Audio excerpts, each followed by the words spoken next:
അമൽ good morning പറഞ്ഞുകൊണ്ട് തുടങ്ങുന്നില്ല. കാരണം ആ രീതിയിൽ ശുഭകരമായി കേൾക്കാൻ പറ്റുന്ന ഒരു വാർത്തയല്ല നമ്മുടെ മുൻപിലേക്ക് എത്തുന്നത്.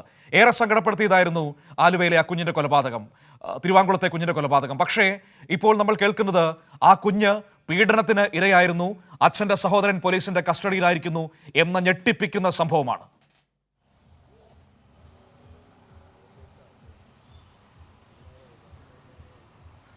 മനു, തീർച്ചയായും ഈ 4 വയസ്സുകാരിയുടെ കൊലപാതകം ഏറെ ദുഃഖമുണ്ടാക്കിയ ഒരു വാർത്തയായിരുന്നു. എന്നാൽ അതിനേക്കാൾ ദുഃഖമുണ്ടാക്കിയ മറ്റൊരു വാർത്ത കൂടിയാണ് കഴിഞ്ഞ ദിവസം വൈകുന്നേരത്തോടു കൂടി പുറത്തു വന്നത്. ഈ കുട്ടി ലൈംഗിക അതിക്രമത്തിന് ഇരയായിരിക്കുന്നു എന്നുള്ളതായിരുന്നു. പോസ്റ്റ്മോർട്ടം റിപ്പോർട്ട് പുറത്തു വന്നതോടുകൂടിയാണ് ഇത്തരത്തിലൊരു വിവരം കൂടി പുറത്തു വന്നിട്ടുണ്ടായിരുന്നത്. അതായത് ഈ കുട്ടിയുടെ കൊലപാതകവുമായി ബന്ധപ്പെട്ട് അതിൽ പിന്നിലേക്ക് ഈ അമ്മയെ നയിച്ച കാരണം എന്താണ് എന്ന രീതിയിൽ അന്വേഷണം പുരോഗമിക്കുകയായിരുന്നു. എന്നാൽ അതിൽ ഒരു വ്യക്തതയിലേക്ക് എത്തുവാൻ വേണ്ടി സാധിച്ചിരുന്നില്ല.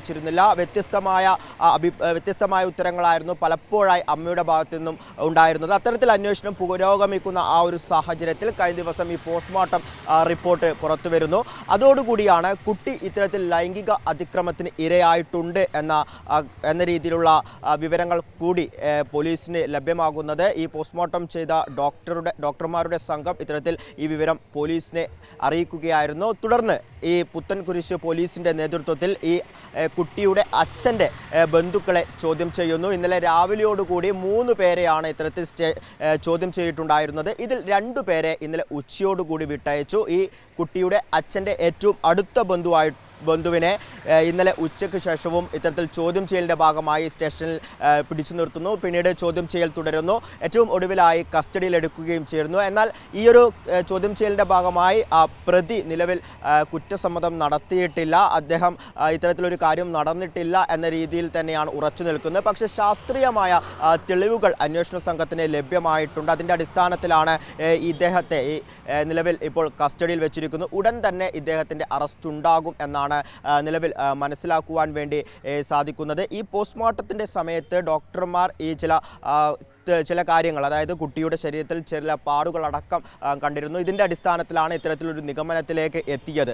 ആദ്യഘട്ടത്തിൽ തന്നെ ഈ കുട്ടി ലൈംഗിക പീഡനത്തിന് ഇരയായിട്ടുണ്ടോ എന്ന വിവരം പോലീസ് സംഘത്തിന് ലഭ്യമായിരുന്നു. അതായത് മിനിയാന്ന് വൈകുന്നേരത്തോടു കൂടി തന്നെ ഇതുമായി ബന്ധപ്പെട്ട് ഈ അന്വേഷണ സംഘത്തിൻ്റെ ഉന്നത സമിതിയുടെ നേതൃത്വത്തിൽ ഒരു യോഗം എന്ന രീതിയിൽ ചെങ്ങമനാട് പോലീസ് സ്റ്റേഷനിൽ ചേർന്നിരുന്നു. ഇവർ അത്തരത്തിലൊരു ഒരു യോഗത്തിൽ ഈ കാര്യം ചർച്ച ചെയ്തിരുന്നു എന്നാണ് മനസ്സിലാക്കുവാൻ വേണ്ടി സാധിക്കുന്നത്. ഇതിൻ്റെയൊക്കെ അടിസ്ഥാനത്തിലാണ് ഏറ്റവും അടുത്ത് ഈ കുട്ടിയുടെ ഏറ്റവും അടുത്ത് പെരുമാറുന്നവരെ ചോദ്യം ചെയ്യാം എന്ന ഒരു തീരുമാനത്തിലേക്ക് എത്തുന്നത്. ഈ കൊലപാതകം നടന്നതിൻ്റെ പിറ്റേ ദിവസം റൂറൽ SP ആയിട്ടുള്ള ഹേമലത മാധ്യമങ്ങളോട് പ്രതികരിക്കുന്ന സാഹചര്യത്തിൽ എടുത്തു പറഞ്ഞ ഒരു കാര്യം അതാണ്. അതായത് ഈ കുട്ടിയുടെ അച്ഛൻ്റെ ബന്ധുക്കളെ ചോദ്യം ചെയ്യേണ്ടിയിരിക്കുന്നു എന്ന കാര്യം എടുത്തു പറഞ്ഞിരുന്നു. ഒരു പക്ഷേ ഇത്തരത്തിലുള്ള ആ ഒരു കൂടിയാലോചനയുടെ ഭാഗമായാണ് ഒരു തീരുമാനമെടുക്കുന്നത്. അതിൻ്റെ അടിസ്ഥാനത്തിലാണ് ഇന്നലെ രാവിലെയോടുകൂടി ഈ 3 പേരെ ഇത്തരത്തിൽ ചോദ്യം ചെയ്തിട്ടുണ്ടായിരുന്നത്. അതിൽ അച്ഛൻ്റെ ഏറ്റവും അടുത്ത ബന്ധുവിനെ ഇത്തരത്തിൽ കസ്റ്റഡിയിലെടുക്കുകയുമാണ് നിലവിൽ ചെയ്തിരിക്കുന്നത്. അതേസമയം ഈ കുട്ടിയെ കൊലപ്പെടുത്തുന്ന ആ ഒരു കാരണത്തിലേക്ക് ഏറ്റവും പ്രധാനപ്പെട്ട കാര്യം നമുക്കറിയേണ്ടത്, ഈ കുട്ടിയുടെ അമ്മ സന്ധ്യ പറഞ്ഞ കാര്യങ്ങളൊന്നും ആയിരുന്നില്ല കൊലപാതകത്തിന് പിന്നിലെന്ന് ഇപ്പോൾ ഏകദേശം ഒരു ധാരണയിലേക്ക് പുതിയ വിവരങ്ങളുടെ അടിസ്ഥാനത്തിൽ നമ്മൾ എത്തേണ്ടി വരും. അപ്പോൾ അറിയേണ്ടത് ഈ പീഡന വിവരം ഈ സന്ധ്യയ്ക്ക് അറിയാമായിരുന്നോ എന്നതടക്കമുള്ള വളരെ പ്രധാനപ്പെട്ട വിഷയങ്ങളാണ്. അതൊക്കെ മനസ്സിലാകണമെങ്കിൽ അവരെ കൂടുതൽ ചോദ്യം ചെയ്തേ മതിയാകൂ. കസ്റ്റഡി അപേക്ഷ, സന്ധ്യയെ കസ്റ്റഡിയിലെടുത്ത് ചോദ്യം ചെയ്തതിനുള്ള കസ്റ്റഡി അപേക്ഷ പോലീസ് എപ്പോഴാണ് സമർപ്പിക്കുക? അവർ ഇപ്പോൾ റിമാൻഡിലാണല്ലോ.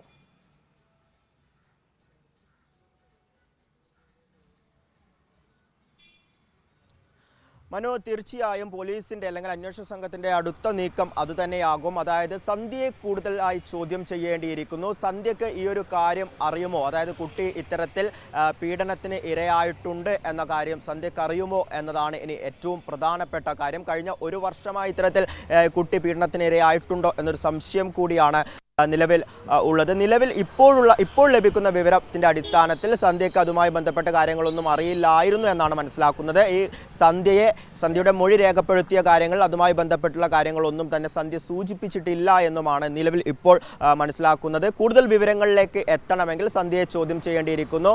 ഇന്ന് തന്നെ ഇതുമായി ബന്ധപ്പെട്ട നടപടികളിലേക്ക് അന്വേഷണ സംഘം കടക്കുമെന്നാണ് നിലവിൽ മനസ്സിലാക്കുന്നത്. ഇപ്പോൾ സന്ധ്യ റിമാൻഡിലാണ് ഉള്ളത്. ഇത്തരത്തിൽ ഇന്ന് തന്നെ ഈ കസ്റ്റഡിയിൽ വാങ്ങുവാനുള്ള കാര്യങ്ങളിലേക്ക് അന്വേഷണ സംഘം എത്തും. അതേസമയം തന്നെ ഇത്തരത്തിൽ ഈ പോസ്റ്റ്മോർട്ടം റിപ്പോർട്ടിൻ്റെ അടിസ്ഥാനത്തിലാണ്, പോസ്റ്റ്മോർട്ടത്തിൻ്റെ ഭാഗമായി ലഭിക്കുന്ന സൂചനകളുടെ അടിസ്ഥാനത്തിലാണ് ഇത്തരത്തിൽ ഈ കുട്ടിയുടെ ബന്ധുക്കളിലേക്ക് അന്വേഷണം നീങ്ങിയിട്ടുണ്ടായിരുന്നത്. ആദ്യഘട്ടങ്ങളിൽ സന്ധ്യ ഈ പീഡനവുമായി ബന്ധപ്പെട്ട ഏതെങ്കിലും തരത്തിലുള്ള മൊഴി രേഖപ്പെടുത്തിയിട്ടുണ്ടോ എന്ന ചില സംശയങ്ങൾ ഉണ്ടായിരുന്നു. എന്നാൽ അത്തരത്തിൽ ഒരു കാര്യവും സന്ധ്യയുടെ ഭാഗത്തു നിന്നും ഉണ്ടായിട്ടില്ല എന്നാണ് നിലവിൽ മനസ്സിലാക്കുവാൻ വേണ്ടി സാധിക്കുന്നത്. ഈ പോസ്റ്റ്മോർട്ടം റിപ്പോർട്ടിൻ്റെ അടിസ്ഥാനത്തിൽ ഈ കുട്ടി പീഡനത്തിന് ഇരയായി എന്ന വിവരങ്ങൾ ലഭിക്കുന്നു. തുടർന്ന് ഈ കുട്ടിയുമായി ഏറ്റവും അടുത്തു പെരുമാറിയവരുടെ ആ ഒരു പട്ടികയിലുള്ള ആദ്യത്തെ 3 പേരെ ഇത്തരത്തിൽ ചോദ്യം ചെയ്യുന്നതിനായി വിളിപ്പിക്കുന്നു. ആ ചോദ്യം ചെയ്യൽ തുടരുന്നു. ആ ചോദ്യം ചെയ്യലിൻ്റെ ഭാഗമായാണ് ഈ കുട്ടിയുടെ അച്ഛൻ്റെ സഹോദരൻ്റെ ഭാഗത്തുനിന്നും ഇത്തരത്തിലൊരു പെരുമാറ്റം ഉണ്ടായിരുന്നു എന്ന രീതിയിലുള്ള ഒരു നിഗമനത്തിലേക്ക് അന്വേഷണ സംഘം എത്തുകയും അദ്ദേഹത്തെ കസ്റ്റഡിയിലെടുക്കുകയും ചെയ്തിരിക്കുന്നത്. എങ്കിലും ഈ കേസിൻ്റെ മുന്നോട്ടുള്ള അന്വേഷണത്തിൻ്റെ ഭാഗമായി ഈ കുട്ടിയുടെ അമ്മയെ കൂടുതലായി ചോദ്യം ചെയ്യേണ്ടിയിരിക്കുന്നു. ആദ്യഘട്ടങ്ങളിൽ ചോദ്യം ചെയ്യുമ്പോൾ ഒരു കൃത്യമായ ഉത്തരങ്ങളിലേക്ക് പലപ്പോഴും എത്തുവാൻ വേണ്ടി സന്ധ്യയ്ക്ക് സാധിച്ചിരുന്നില്ല. ഇത്തരത്തിൽ സഹകരിക്കുന്നുണ്ട്, അതായത് ചോദ്യം ചെയ്യലിനോട് സഹകരിക്കുന്നുണ്ടെങ്കിൽ പോലും പല ചോദ്യങ്ങൾക്കും കൃത്യമായ ഉത്തരം നൽകുവാൻ വേണ്ടി സാധിച്ചിരുന്നില്ല. അത് ആദ്യഘട്ടത്തിൽ പ്രതികൂലമായി ബാധിക്കുന്ന ഒരു അത്തരം നടപടികളിലേക്ക് പോലീസ് പോവുകയാണോ? അതിന്റെ ഇപ്പോൾ ഡിവൈഎസ്പിയുടെ മേൽനോട്ടത്തിലേക്ക് ഈ അന്വേഷണം മാറുകയാണോ? സ്വാഭാവികമായും ശാസ്ത്രീയ തെളിവുകളടക്കം ഈ കേസിൽ നിർണായകമാണ്. അതുകൊണ്ട് തന്നെ സൈബർ വിദഗ്ധരടക്കമുള്ളവരെ ഈ ടീമിലേക്ക് ഉൾപ്പെടുത്തുകയാണോ? പോലീസിന്റെ ആ രീതികൾ എങ്ങനെയാണ്, അന്വേഷണ നടപടികൾ?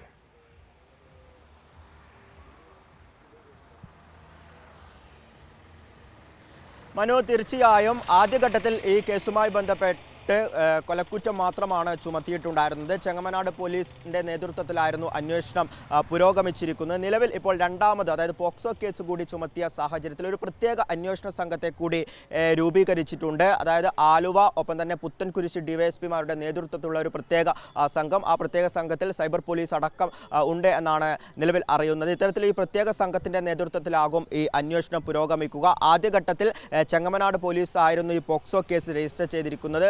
പിന്നീട് അത് പുത്തൻകുരിശ് പോലീസിന് കൈമാറുകയും ആണ് ചെയ്തിരിക്കുന്നത്. ഇത്തരത്തിൽ ഇപ്പോൾ സൂചിപ്പിച്ചതുപോലെ തന്നെ ആലുവ ഡിവൈഎസ്പിയുടെയും ഒപ്പം തന്നെ ഈ പുത്തൻകുരിശ് ഡിവൈഎസ്പിയുടെയും നേതൃത്വത്തിലുള്ള ഒരു സംഘത്തെ രൂപീകരിക്കുകയും അതിൽ സൈബർ പോലീസ് അടക്കമുള്ളവരെ ഉൾപ്പെടുത്തുകയും ചെയ്തിട്ടുണ്ട്. ഇവരുടെ നേതൃത്വത്തിലാകും ഇനി മുന്നോട്ട് അന്വേഷണം പോവുക. കൂടുതൽ പേരെ ചോദ്യം ചെയ്യുന്ന രീതികളിലേക്ക് കടക്കും, അല്ലെങ്കിൽ അത്തരത്തിൽ നടപടികളിലേക്ക് കടക്കുമെന്നാണ് നിലവിൽ മനസ്സിലാക്കുവാൻ വേണ്ടി സാധിക്കുന്നത്. പ്രത്യേകിച്ച് ബന്ധുക്കളെ കൂടുതലായി ചോദ്യം ചെയ്യേണ്ടി ഇരിക്കുന്നു എന്നാണ് നിലവിൽ മനസ്സിലാക്കുന്നത്.